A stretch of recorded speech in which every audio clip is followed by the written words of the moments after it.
Yaa'usaan meeshaa waraanaa adda hirachuuf walajjeessaa jiraachuu dhagahameera. Kan dura Gojjam, Shawaa fi Wallootti kanneen wal fakkaatan hojjetamaa kan ture ta'us miidiyaaleen Yaa'usaa rakkinicha hin ibsine ture. Yeroo ammaa illee godina Gondar kibbaatti aanaa handabatee ganda jaarraa gadi jedhamtutti Yaa'usaan meeshaa waraanaa daddabarsuu irratti waraana wal irratti banuun Alalliin Gizawuu fi Tamasgeen kan jedhaman hoogganaa garee sanaa dabalatee baay'een du'uun kunis madaa'uu isaanii dhagahameera.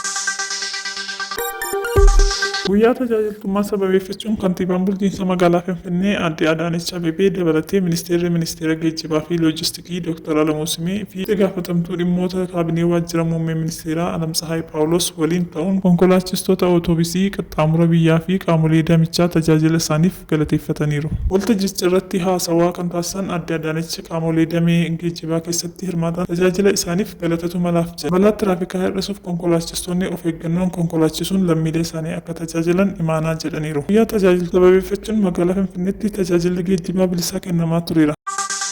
Itoophiyaa fi Xaaliyaaniin damee teekinooloojii quunnamtii odeeffannoon ammas damee dijitaalaayizeeshinii fayyadamuun waloof walta'insaan akka hojjetan ibsan. Ministeera Innoveeshinii fi Teekinooloojii Dr. Ballataa Mollaan Itoophiyaatti ambaasaaddara Xaaliyaanii Agistino Paalas waliin mari'ataniiru. Marii isaaniin Itoophiyaatti qulqullina damichaa fooyyessuuf Xaaliyaanii waliin walta'insaan hojjechuu fayyadamummaa gama lameeniif dameewwan investimentii irratti bobba'uun danda'amu irratti mari'ataniiru. Teekinooloojiin quunnamtii odeeffannoo misooma waaraa kan tumsu ta'uu eeruun dhiibbaa hawaasummaa dabaluuf hirmaannaa waloo barbaachisu irrattis mari'ataniiru. Siyaasama damichaa hambisuuf maata walxaxaa hambisuuf hojiirra oolchuun akka barbaachisus kaasaniiru. Piroojeektii dijitaalaayizeeshinii teekinooloojii quunnamtii odeeffannoo deeggaruu fi kilaawud migireeshin irratti ce'umsa beekumsa taasisuuf walta'insaan akka hojjetan himaniiru. Dhaggeeffattoota maatiiwwan miidiyaa Kiilolee qophii har'aaf qabnu asumaan goolabnaa turtii gaarii qabaadhaa.